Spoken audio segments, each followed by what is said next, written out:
We've said this before and we're saying it again. Japan is an interplay of the opposites. And what better way to find that out than this?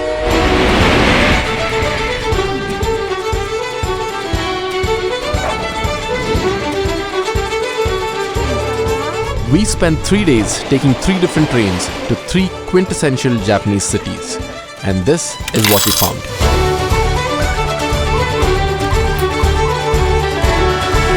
Cities that capture the spirit and culture of Japan.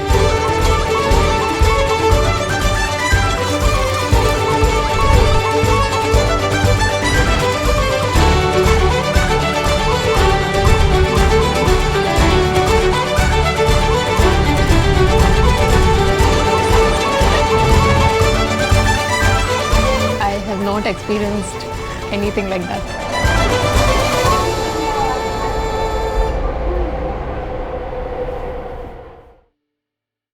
Hands down, one of the most essential experiences in Japan is riding its trains. Well, yes, Japan's got one of the best railway networks in the world, but the trains of Japan have a strange sense of magic to them, a feeling very similar to riding the trains in India. So, on the first day of our Japanese train hop, we took this very modest looking train to an equally modest temple town. Okay, it's about 9 a.m. and we have reached Nara. Ideally speaking, it's good to come to this place a little early, maybe around 7 or 6. But that's okay. We at least got our morning sleep. Now let's get out and catch some of our four-legged friends.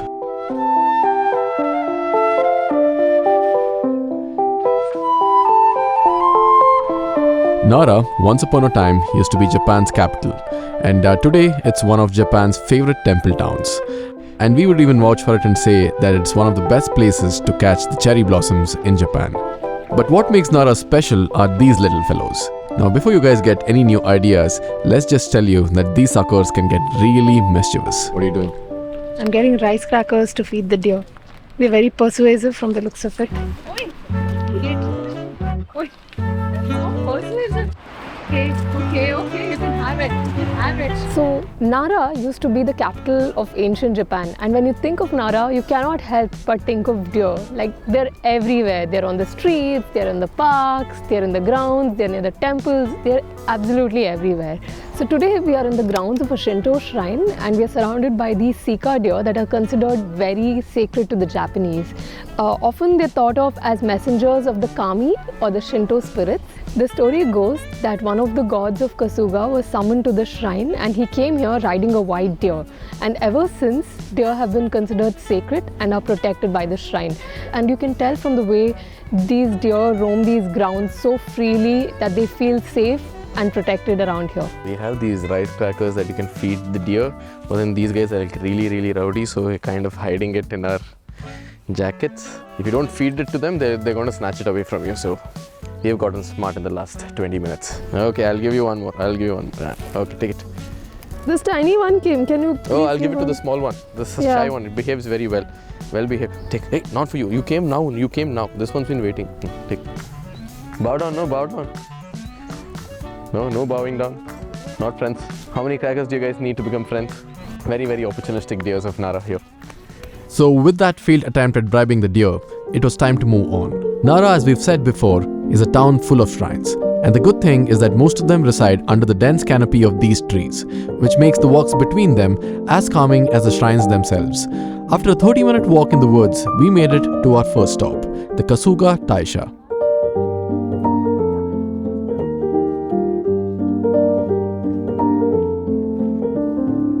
We are in front of the Chumon Hall, which is the main hall of the Kasuga Taisha shrine, and we've been walking through the grounds of the Kasuga Taisha shrine through these pathways covered with like stone lanterns and all these deer peeking through these trees. And this place has a sense of peace about it, man. Like, maybe it's the fact that there are like hundreds and thousands of these bronze lanterns or this vermilion and gold color. I'm not sure what exactly it is, but it just feels super magical being here. And the shrine also has a very interesting history. It's been around like since the time of Imperial Japan, and back when Nara used to be the ancient capital, this shrine was responsible for protecting that town. So it has been quite important for many centuries. So this is a Japanese cemetery which is apparently 1,000 years old, and the way they found it is they found this 1,000-year-old print of this temple, and in that print went, they had this tree also. Parade. Yeah, What do you ask hopefully for? some good juju from the 10,000 travel subscribers. gods. No, I just want like good travel juju. Like hopefully we don't break our backs or legs or anything while filming. If Nara didn't catch your attention with its 1,000-year-old trees, mystical deer and magical lamps, please stand by, because it's got one more trick up its sleeve.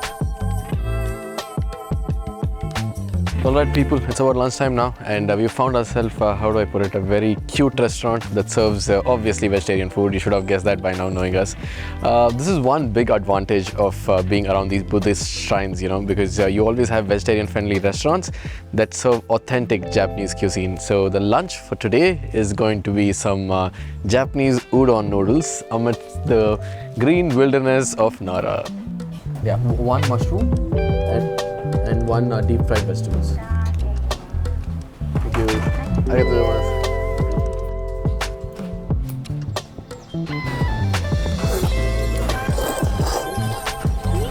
I just had my first bite and I'm already thinking about ordering another round. Always a good sign. I just added the Japanese spice. We don't know what it's in it, but hopefully it's not too spicy. Good. It just makes it better. That was one satisfying meal, man. I felt like it was as soulful as having a bowl of curd rice. All of that was for, I think, some 1,600 yen. Usually here, if you want to have like a bowl of noodles, it's going to cost you about 1,200 yen. This was 1,600 for two, so dirt cheap. After a soulful meal and a few more failed attempts at befriending the deers, it was time to go and visit the crown jewel of Nara, or the way we'd see it, the granddaddy of all shrines in Japan. One of the most iconic landmarks of Nara is the Todaiji. This temple is not just important for Nara, but also the whole of Japan. The Todaiji was the head of all Buddhist temples in Japan during the 8th century, and apparently it grew so powerful back then that they had to move the capital all the way from Nara to Kyoto just to lower the temple's influence on the government's affairs.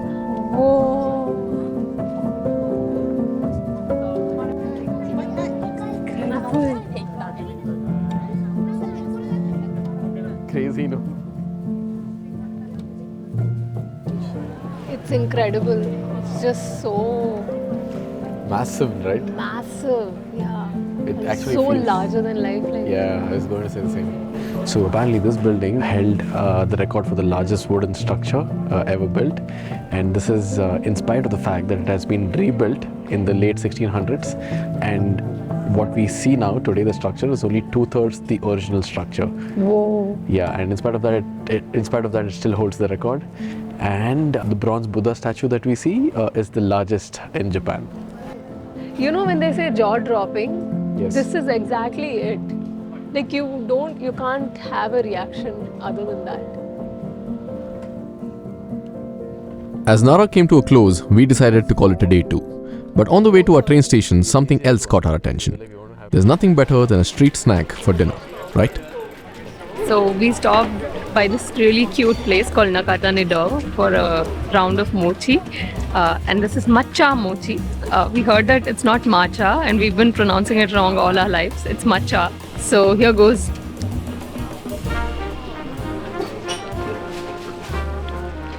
How's it?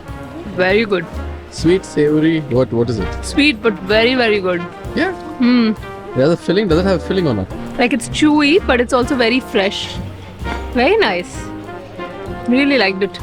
Can I have yours? Yeah, no. Give me mine. Vegetarian. Yes. Yes. Yeah, okay. We'll take. I won't take this. One. How much? Something tells me this is going to be good. What? It's good. It's rice cracker. This is the first time that we found something that looks very, very appetizing and it's turned out vegetarian, so we were like, attack. We are going to get this one.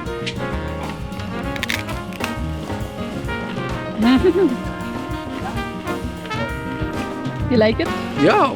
It's like this fat fried papad coated with all kinds of spices. I like it. I love it.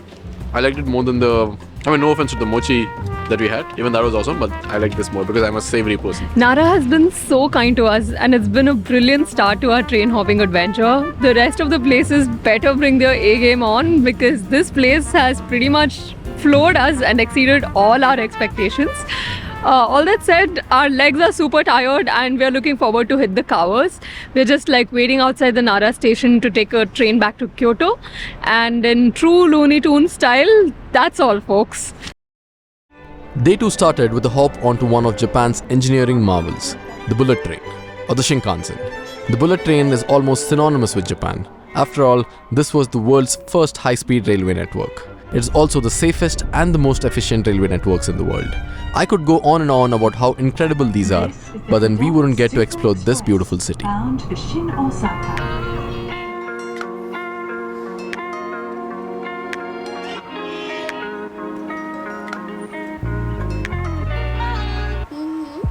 Osaka's got more of a street vibe, no? It's more laid back. Yeah, more backstreet. Chill, yeah. More backstreet.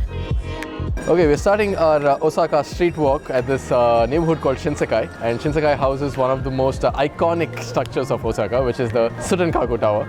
And if some of you think that it resembles an Eiffel Tower, well, you are right, because it was actually modeled after the Eiffel Tower, and it was built in the 1912.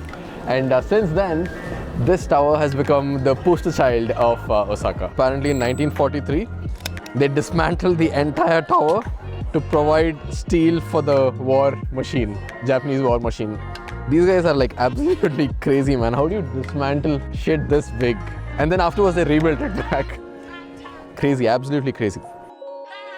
All across Osaka, you have statues of these fat, smiling, really endearing little figures who are usually munching food, or they're just sitting there feeling happy. And these are known as the Billikens. Locally, they're considered as the god of the things the way they ought to be. It's like a very liberal god. And they're so popular across Osaka that they've become like these unofficial mascots. And it's said that if you rub the feet of the Billiken, you run into good luck. So here goes. And we need all that good luck to find vegetarian food in a place like Osaka. I can see a queue lining up over there. And one thing we've learned from travel is go where the queues are at and go where the locals are. So we're going to see if there's anything vegetarian up here.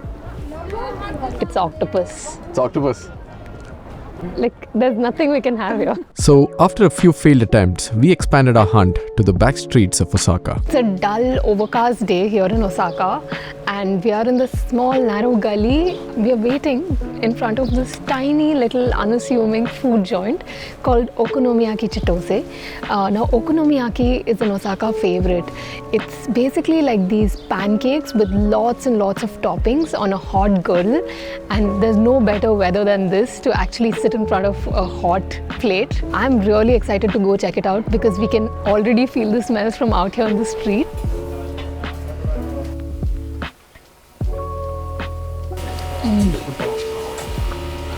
It's so fresh. It's got the spicy hit of the sauce, loaded with rice and veggies and cheese. And if I had to pick a favorite Japanese meal, this would be it. That is bloody good. I didn't expect it to be this good. You know what it is like? It's like Japanese masala puri because it's like a mix of so many things. It's like an explosion in your mouth. This is the last piece of okonomiyaki. I don't think we can have dinner after this because this is the most full I've felt after a meal. And by the way, in true traveler spirit, we are the first ones from South India here, so. Now, if you thought Osaka during the day was a vibe, it had nothing on what Osaka turns into post-sundown. Bang in the middle of Osaka's shopping district is this absolute dream of a street called the Hozenji Yokocho. They're basically like this line of eateries, bars and cafes on this cobblestone street, and supposedly this is the Japanese chef's training ground. And with Osaka's food culture being so hardcore, we can only imagine what kind of training the young chefs in there must be getting.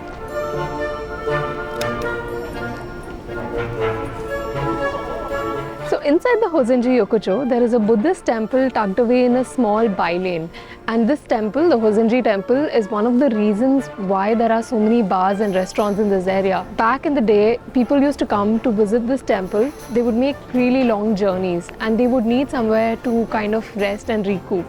That's how all these restaurants and tea houses started to blossom around the temple. Unfortunately, during the war, the original temple was destroyed, but one relic remained, and that relic still continues to be here. And when you're here at the Hozenji shrine, it's customary to water the moss Buddha and pay your respects.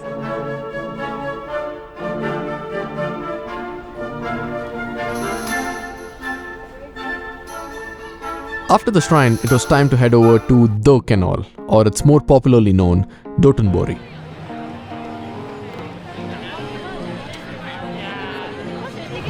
Easy.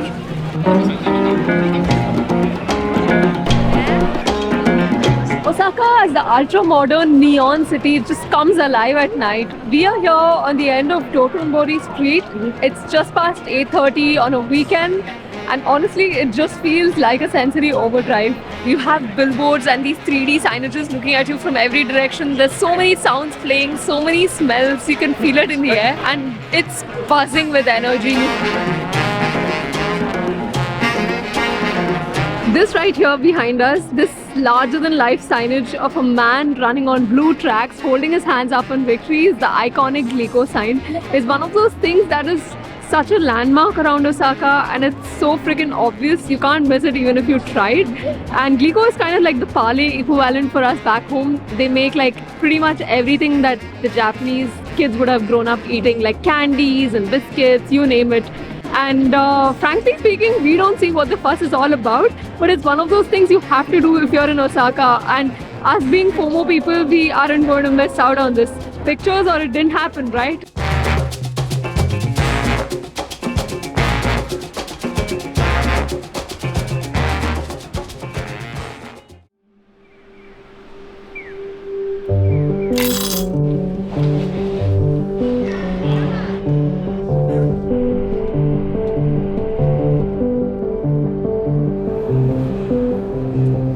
Welcome to Kanazawa.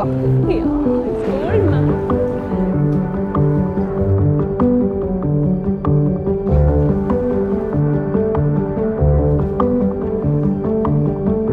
So we are kicking off our exploration of the town of Kanazawa with the Kenroku-en Gardens. The Kenroku-en Gardens are basically these exquisitely landscaped Japanese gardens on the outer grounds of the Kanazawa castle. This place is so gorgeous. It's full of these neatly trimmed hedges, perfect ponds, these tall trees, stone lanterns. It's like, I'm sure if a landscaping architect came here, they'd be like mind blown. So what you see behind me are the Karasaki pines, and they have over a period of time become like this trademark feature of the Kenroku-en Gardens. Basically, these pines are really, really old, and the bamboo structures which are holding them up are kept there so that the branches of the trees don't sag during winter, because Kanazawa is heavily prone to snow.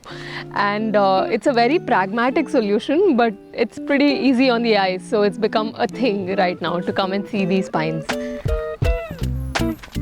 Right next to the pond, there was this cafe that was serving something we had to get off of our checklist. And knowing that it had a bitter reputation, we also ordered a small sweet just in case we needed to cleanse our tongues. It's herbal, definitely very herbal. Oh, so it doesn't taste good. No, it's good. It's just different. Liar, liar. Pants on fire. Being polite.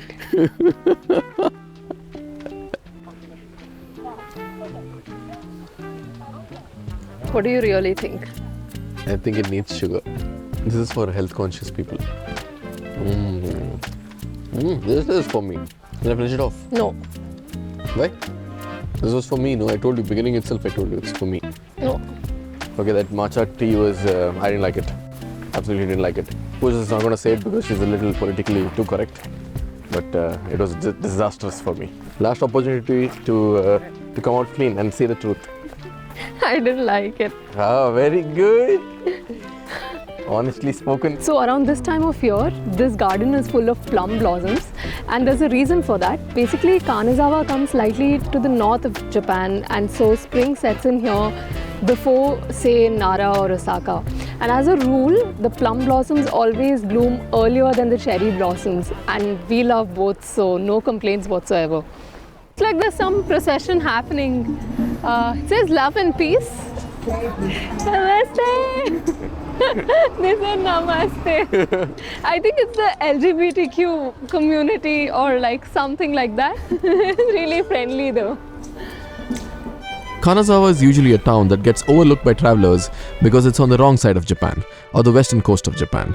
But it's a town worth a visit, because Kanazawa was Japan's second largest city after Kyoto to escape the destructions of the Second World War, and hence a lot of old neighborhoods are still intact. We are right now in this district called Higashishaya, which is basically a Hanamachi or a geisha town. Back in the day, geisha towns used to have two kinds of buildings. One were the okiyas, which were geisha quarters, and then the ochayas, which were the geisha tea houses, where the geishas used to go and entertain. It is very, very, very difficult to get access into these places because they're highly, highly protected, and it requires some serious privilege. But a few of these places in Kanazawa have been converted into a museum or a restaurant, and the plan for us right now is to go and explore one such place. The Shima Tea House used to be a geisha entertainment quarter a few hundred years ago.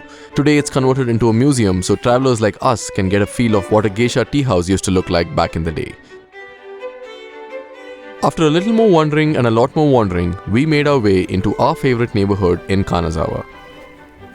So we are at the street called as the Kazuemachi Street, which is the second largest geisha district in Kanazawa, and apparently this is one of the most underrated streets in the whole of Japan, and we can clearly see why, because it's absolutely beautiful.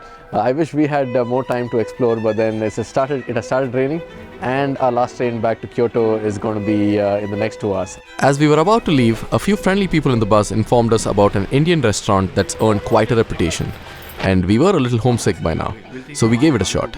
Now, no offense to the restaurants in India, the food here was as good, if not better, than what we get back home. I mean, look at these expressions. They say it all. So that was it for us. 3 days, 3 trains, and 3 cities. Our version of day trips from Kyoto to explore the many different sides of this beautiful country. We'll see you again in the next one.